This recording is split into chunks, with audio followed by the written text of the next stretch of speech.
Sveiki, brangieji. Kažkaip taip gerai atsipalaiduoti gamtoj, atsitraukti nuo darbų ir pailsėti. Tai be galo faina yra. Saulė šviečia, pavasaris be galo gražus. Ir bent jau aš čia labai pasiilgus tų darbų, tokių buvau per žiemą, lauke, gamtoj, susitvarkyti po žiemos, labai faina. Ir atsitraukti nuo visų politinių dalykų biškutį, atgauti jėgas, pailsėti, permąstyti viską. Ir dar toks laikas labai fainas. Šiandieną stojo jaunatis žuvų ženkle, paskutiniam zodiako rato ženkle. Tai tokie kaip ir tam tikram lygmenį nauji metai prasideda. Ir astrologiniai pagal zodiako ženklus. Ir dar rytoj lygiadienis. Tai toks būna ypatingas metas visada. Visus tai paliečia. Nesvarbu, kokio jautrumo žmogus yra. Ir tai visus veikia.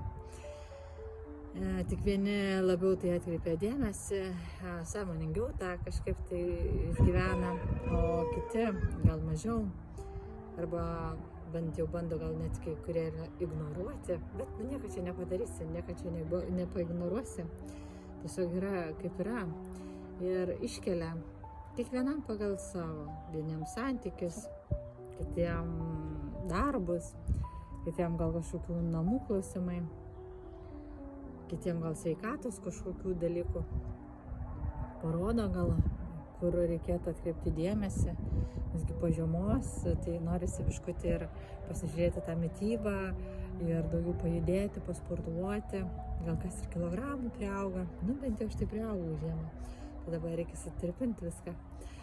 Tai tas toks sportas su darbinė veikla tai labai fainas. Tai visada tokie momentai, lygiadienis, saulėgrįžos, tiek žiemos, tiek vasaros, pilnatis, jaunatis, saulės užtemimai, mėnulio užtemimai. Dar neseniai buvo ir mėnulio ir saulės užtemimas, tai dar tas irgi labai daug duoda.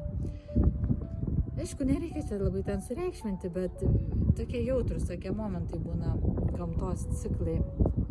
Ir jeigu mes žiūrime tai sąmoningai, tai galima daug ką gero padaryti dėl savęs ir dėl, kaip sakant, dėl savo ateities. Peržiūrėti, permąstyti, kažkur tai kažko atsisakyti, kažką užbaigti, gal darbus, gal santykius, gal kažką pakeisti darbuose, santykiuose, įpročius pakeisti. Pamatyti, kas mūsų elgesy, veiksmuose neteikia, kaip sakant, pasekmes būna neigiamos į mūsų pačius netgi. Nes dažniausiai mes patys sukuriam tam tikras situacijas, kurios duoda tam tikrus rezultatus ir po to patys pykstam.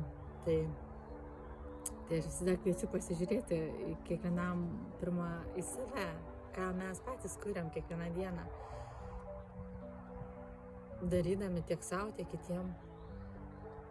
Ir tokį mes rezultatą tą gyvenimą turim. Aišku, kartais mes būnam priklausomi nuo savo aplinkos, nuo šeimos, nuo artimų žmonių, nuo partnerių, tiek fiziniam lygmenį, tiek dvasiniam lygmenį. Ir būna kartais sudėtinga kai kurias situacijas išspręsti iš karto, tai kartais tos situacijos kartojasi ir ne vieną kartą. Ir kol išsisprendžia ir ne vienerius metus, kai kuriam net gyvenimus. Tai kantrybės visiems, kaip sakant, kuo švelniau išgyventi šitą tokį jautresnį laikotarpį ir priimti teigiamus sprendimus, kurie neštų tą teigiamą rezultatą visiems, tiek mums patiems, tiek kitiems. Ir nebijoti pokyčių, keisti, iš esmės keisti. Viską, ką reikia keisti, kartais viską reikia keisti iš pagrindų, aplinką, namus, darbus, santykius. Jeigu norim kartais turėti visai kitokį gyvenimą. Nes būnant toj pačioj aplinkoje su tais pačiais žmonėm kažką pakeisti nelabai kartais pavyksta. Kartais tenka išeiti, netgi bėgti iš tos aplinkos. Ir pabūti kartais su savim, vieniem patiem, nebijoti to, nebijoti ir neužsidaryti. Tai viskam balansas turi būti. Tai tiek. Ir geras dienas visiems, gražus pavasario, gražių darbų. Ir gražus lygiadienio, rytoj pabūkit gamtoj, pabūkit ramybėj, permastykit. Čia toks laikas, kada laikas sustoti. Ir dabar prasidės etapas, tas laikotarpis iki vasaros saulėgrįžos. 3 mėnesiai.